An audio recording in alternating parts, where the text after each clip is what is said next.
Great, thank you very much for the invitations to the organizers. And I wanted to shift gears a little bit and share some of the updates on what's going on in the world of BRAF mutant colorectal cancer. To start, some disclosures.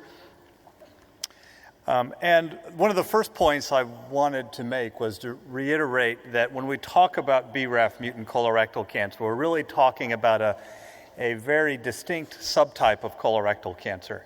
And this is something we've known for years, and we're taught these mechanisms of carcinogenesis in colorectal cancer, thinking about chromosomal instability pathway, mutator pathway, and this serrated adenoma pathway. And one of the defining characteristics of this last pathway is the presence of BRAF mutation in many of these. So we know from the very earliest adenomas in this subgroup that this is a distinct entity. They carry BRAF mutations. The vast majority of these are the activating V600E mutations. And when I use the term BRAF mutant, I'll be speaking exclusively about these activating mutations, although there's emerging data about some of the role of inactivating mutations that may have a very different biology and context. The clinical utility of BRAF is certainly important to reflect on. And really there's 4 areas right now that we think about for the use of BRAF. The one is recognition that this can be used to help understand whether or not a tumor and a patient with loss of MLH1 as a mechanism of MSI high, whether this is really sporadic or familial. Presence of the BRAF suggests that it's not a familial syndrome and is part of the screening guidelines. There's data that it's prognostic in stage 2 or 3, and I won't share any of that data, but just say that it's there. It's likely a real phenomenon, not yet in the guidelines because we're not sure how that would impact the management of the patients. But for stage 4 patients, very prognostic. And then some mixed data on its role for EGFR inhibitors, and I'll touch on that briefly. So when we talk about it being a distinct entity, we know that this is a distinct entity clinically as well. These are patients who have, when they have metastatic disease, have very short overall survival. And this is one of many different cohorts that could have described that. This is from our MD Anderson population, where even with standard therapy now, the median survival is under 1 year. And in a hazard ratio of 10 for a prognosis in a multivariate model. We also know they have atypical patterns of metastases. Clinically, we see these. These are patients that may have higher rate of distant lymph nodes, high rate of peritoneal disease. We see CNS metastases and occasionally even more odd locations such as dermal metastases.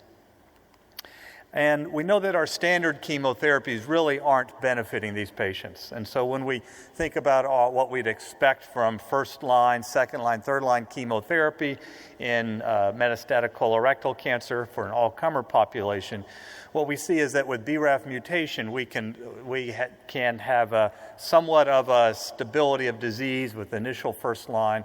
But these are patients who, for the most part, with standard therapy are progressing at first restaging with second, third, or even fourth line if they're able to make it to that point.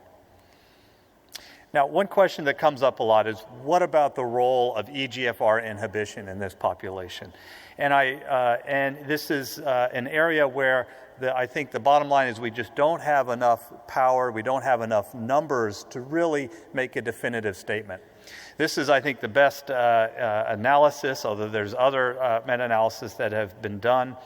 And this shows in the top that the BRAF wild type population with EGFR inhibitor certainly has a point estimate that does not cross unity. Now, BRAF mutant, you'll notice that, first of all, that the confidence intervals are much wider on these, and that it does cross 1, meaning that this meta-analysis is not able to prove that this subtype has a benefit in EGFR. But I'd also point out that confidence interval also crosses the point estimate for the wild type population, meaning we can't even exclude that they have the same benefit as a wild type. It's just a difficult situation without numbers. So right now, I think the important message for EGFR inhibition is that these are patients who do so poorly that it's certainly reasonable to do EGFR inhibition, but really we need to think beyond that. So that then leads into the next section, which is let's think about what therapies can we use. And I would also highlight that we've actually learned a lot in the development of BRAF mutant colorectal cancer. And I think also provides a good example that we can learn in other settings and other mutations. So I think hopefully I've highlighted the fact that this is a unique subtype. There's a distinct and unmet clinical need. And as I'll show and reiterate that there's really understanding of compensatory activity that uncovers at least two key drivers, including BRAF and EGFR, as I'll show. And this is an example where there's been a proof of concept established, and that's led to multiple clinical trials. And we've learned lessons from that on how we could do this more efficiently. So when we think about the concept of BRAF mutant colorectal cancer, I think it's also important to acknowledge that it is not just a single mutation that defines it or that describes it. That this BRAF mutation occurs in a certain context, and that context is important to understand. One is that these are tumors that are present predominantly on the right side. Vast majority of these are right-sided tumor with the microbiome that's associated with it. And these are nearly universally hypermethylated, so a strong epigenetic component in these tumors. As a result, there's a higher rate of microsatellite instability, maybe about a quarter of metastatic patients, and the associated hypermutation. And really, unlike garden variety colorectal cancer, very limited chromosomal instability. So on a molecular basis, they're distinct as well. So one way to look at this is with a gene expression profile. And the consensus molecular subtyping group really combined a lot of the previously described molecular subtypes and identified some common patterns in these 4 consensus molecular subtypes. And the CMS1 subtype here in this scatter plot, as you can see, where each dot represents a patient, is this subtype that includes BRAF mutation, but has all these other features that we alluded to as well. So the question is then how to treat these patients. Well, many years back, the idea was we have a BRAF mutation and we have BRAF inhibitors, the proverbial hammer and nail, that the closest, the best approach is to combine these. And I think it's been well understood now that was not a successful foray.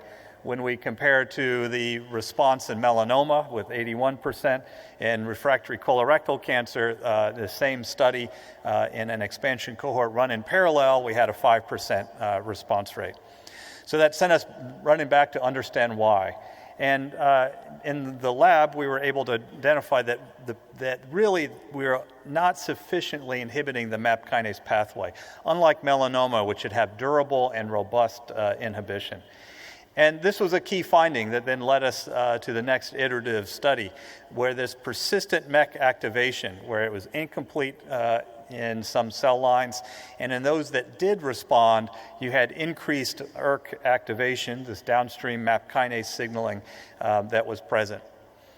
So the thought was then if through subsequent work, the amplification or otherwise activation of these pathways, if the problem was we weren't really hitting MEK and the MAP kinase pathway well enough, then perhaps we need to double down. We need to do BRAF and MEK. And then this then led to the next study that I ran with many colleagues, including Ryan Corcoran, who's pictured there, that asked the question about BRAF and MEK together. And what you can see is that there was a slight improvement, perhaps numerically, in the response rate, but really not a meaningful improvement with a waterfall plot that had an inflection point at really the same place. So it was this then understanding that perhaps that was not sufficient. Now, a key finding then came when there was an identification that there was feedback through the EGFR pathway. And this feedback was uncovered from some very nice work by René Bernards that had identified in a synthetic lethality screen, and I think this is important, really an unbiased screen looking at all the available targets that showed that when you have BRAF inhibition and hairpins that knock down EGFR, that you had drop out of those clones, true synthetic lethality. And then and his group and others, including Dr. Corcoran, then showed that when you combine these two preclinically, that you can then sufficiently shut down the pathway. So these are some of the mouse models, just reiterating that. And I think these are beautiful figures because it's rare that we see synthetic lethality so perfectly demonstrated. And this is kind of the classic example where BRAF alone, EGFR alone really have no impact in these mouse models. But when you combine them together, that's when you truly get this benefit. And you can see in a variety of different models that same effect. So that was certainly a very key lead that then led us back to the clinic again. And one of the findings here was that even though we had very nice activity with the combination, most of the time what we were doing was stopping tumor proliferation, and that we were not necessarily seeing regressions, right? So some of the work that was done was then looking at, well, how would we actually induce regressions? And so this is work out of our lab, Van Morris, that a talented junior investigator who led this. And what you can see is then when you actually add in irinotecan, which is a common partner that we use clinically with cetuximab, that now we can start to see regressions, actually start to see these tumors shrink back. And when we do this in the mouse models and ask survival questions, and the mouse is not the best for these, but it does give us a bit of a hint. What we can see is that the best outcomes really come with the combinations that still include that cytotoxic component for an additional push. So this led then back to a phase 1B study that I ran with David Hong. And that demonstrated a high response rate of 35%. Irinotecan and cetuximab in this population has about a 3 to 4% response rate, very poor response rate. And so this was a clear signal of some activity. And when we then looked at the durability of this, what we saw was that when we compare to our historic population at MD Anderson, this is again cross-trial comparisons, what you can see is that this is a promising combination.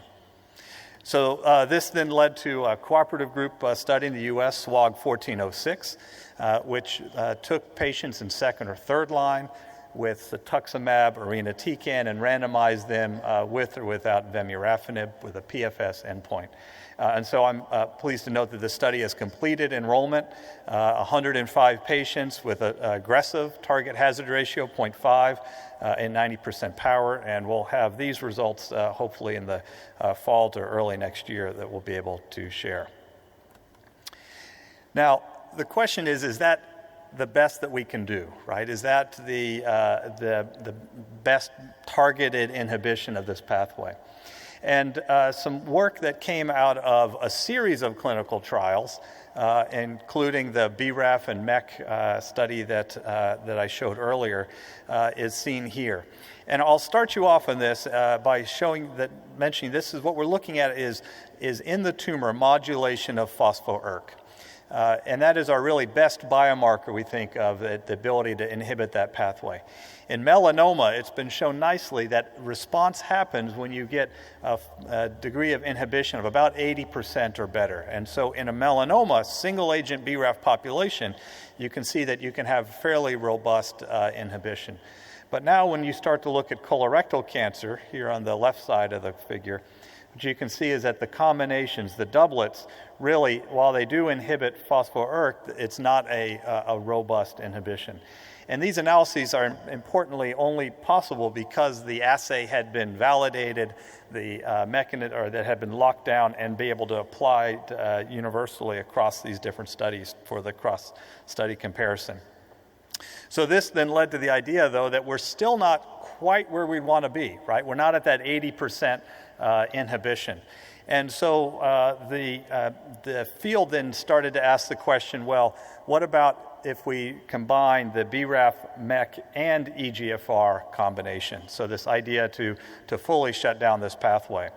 And this is some data here from GSK, BRAF, EGFR with or without the MEK inhibitor. And what you can see, the top panel is the BRAF EGFR with a 10% response rate, but BRAF, EGFR, and MEK inhibitor with a much higher response rate. It was a 40% response rate, but then ones that had subsequently confirmed and central review, it came down to 26%. But it's still a very nice waterfall plot where you have an inflection point far to the side.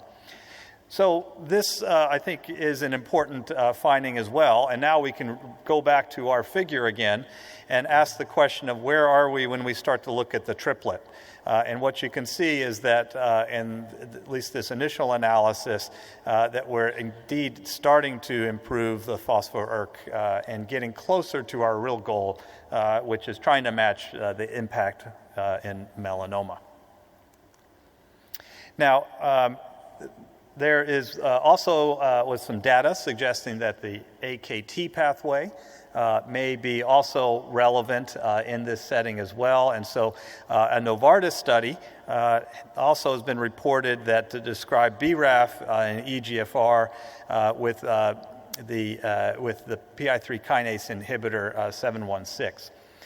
So with this BRAF and EGFR inhibitor, what was seen was a response rate here that was 23%, and the triple combination then with the PI3 kinase had a slightly higher response rate, but did have added toxicities.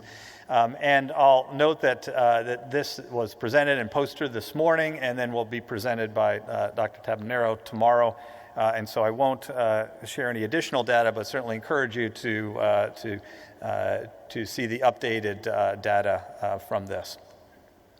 So when we put it all together, and certainly understandable if it's a bit of a whirlwind of many different combinations, the theme that we're seeing is that the activity is certainly higher with the addition of triplet agents, including EGFR inhibitors, and that we really are making incremental progress compared to what would be a single or even some of the doublet combinations.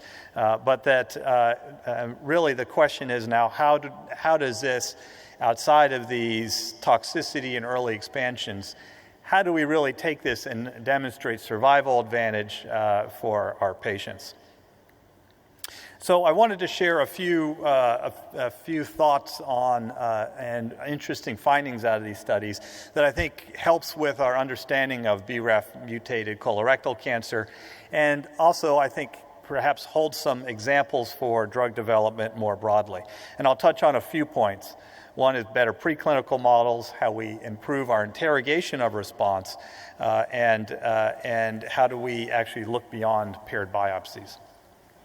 So when we go back and ask, well, what went wrong? Why did we think that BRAF mutated colorectal cancer would respond to single agent therapy?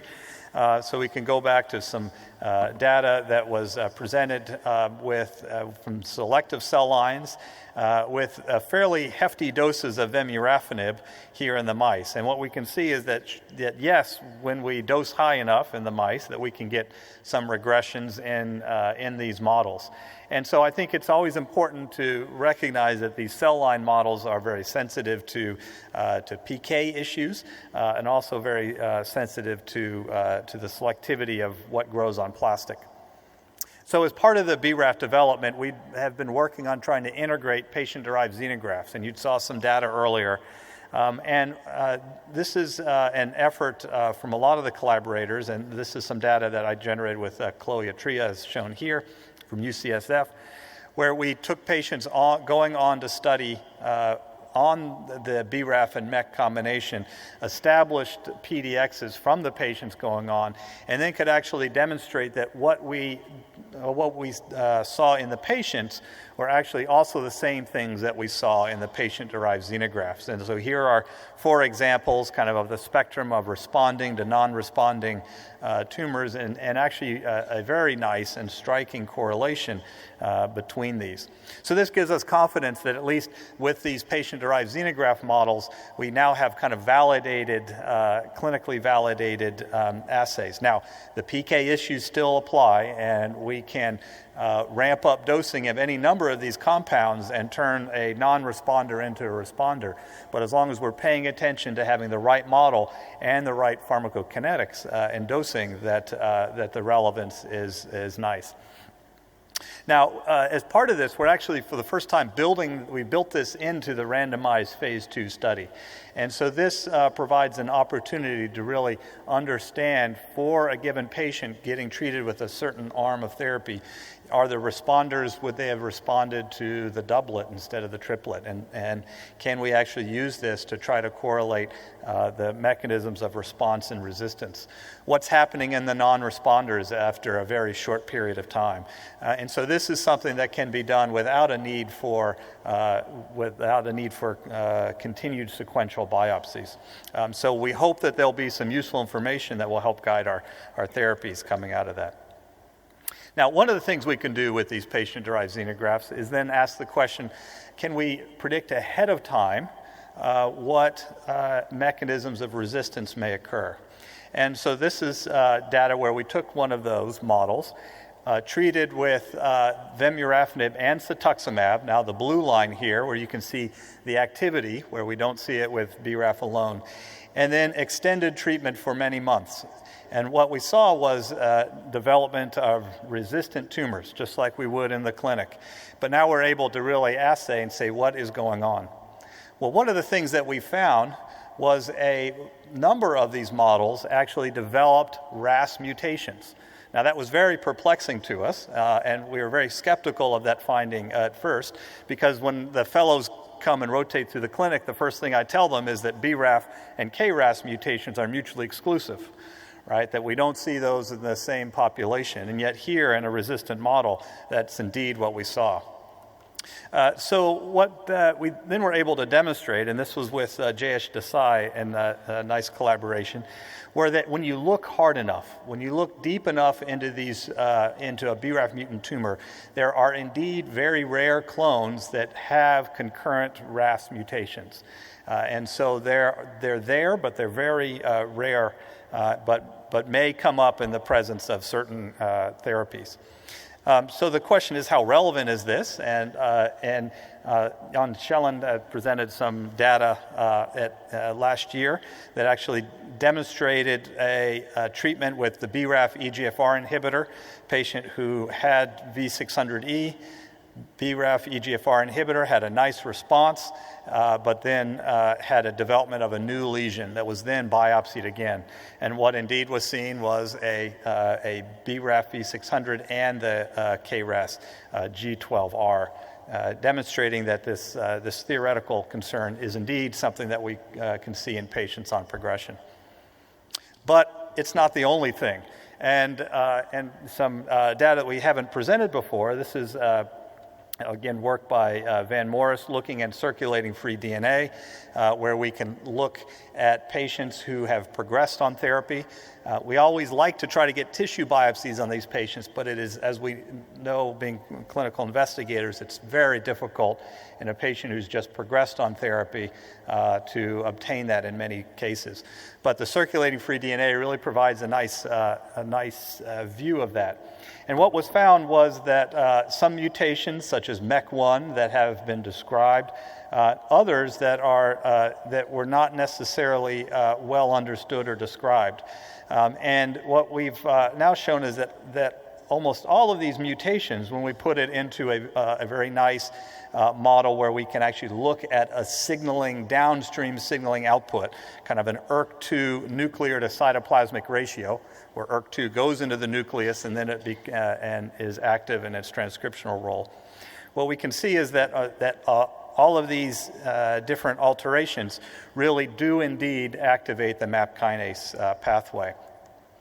And so this brings up this idea that MEK inhibition may reverse resistance to EGFR and BRAF inhibitor. It may not necessarily improve its initial response rate, but it may prevent outgrowth of some of these clones.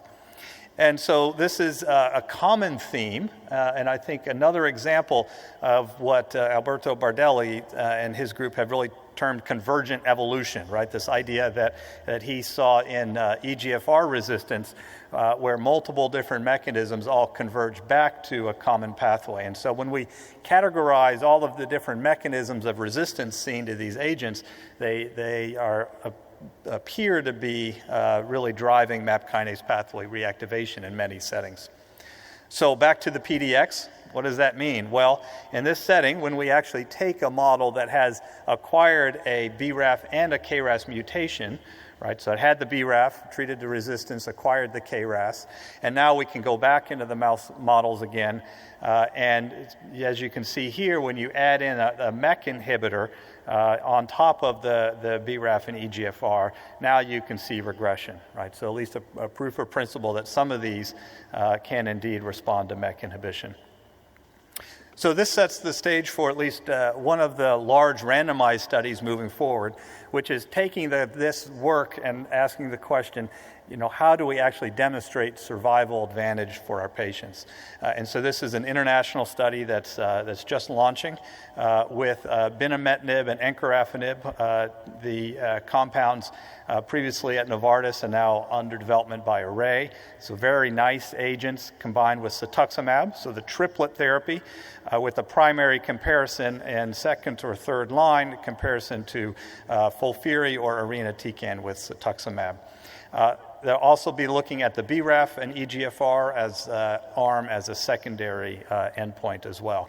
So a large study, 600 patients to be randomized, but one I think that will answer a very important question. So I'll end with just a few thoughts. And one is that to double back to one of the key points that I made at the beginning that I want to make sure that we reiterate, that BRAF mutation is a really unique subset. And that when we think about the context that this mutation occurs in, there are other opportunities that present itself. And one way to look at this in the context of the lectures that you just heard is that this mutation also occurs in a setting of a much higher mutation rate with or without MSI concurrence. So this is just some data out of the Nurses' Health and the Health Professional Study, where you can look at the waterfall plot of number of mutations on whole exome sequencing, and you can see a lot of the BRAFs are clustered here, and you can now see a distinction here on the number of non-synonymous mutations, the ones that we predict would be the most immunologically active. And the idea of BRAF-like signatures, I think it's important to mention, really have a strong overlap with a lot of these MSI high-like. Right, so these are patients that we see a lot of this immune infiltrate that have this immune active signature. And so the context that these BRAF mutant tumors occupy is very similar. So a lot of the next questions being asked are really about, as you heard, this idea, how do you combine targeted and immunotherapy, and is there a role for immunotherapy in this CMS1 BRAF mutated context, regardless of the microsatellite status? So hopefully I've convinced you that this is a relevant patient population. I hope everyone is testing for BRAF mutation as a standard of care at this point. This has a very distinct subgroup, distinct biology and limited benefit with standard therapies. And I hope that if nothing else, that we'll recognize that standard of care fails these patients and that we really should be enrolling them into clinical trials when available. And indeed, there will be studies available for this very shortly. And then I think room for development is really, how do you combine this? How do you use the molecular context of BRAF to help guide subsequent therapies, including the incorporation of immunotherapy? So I'll end by acknowledging many members of the lab, and especially some of the great collaborators that I've mentioned throughout, Van Morris, David Hong, Jayesh Desai, Philip Janku, Ryan Corcoran, and Chloe Atria. Thank you very much for your attention.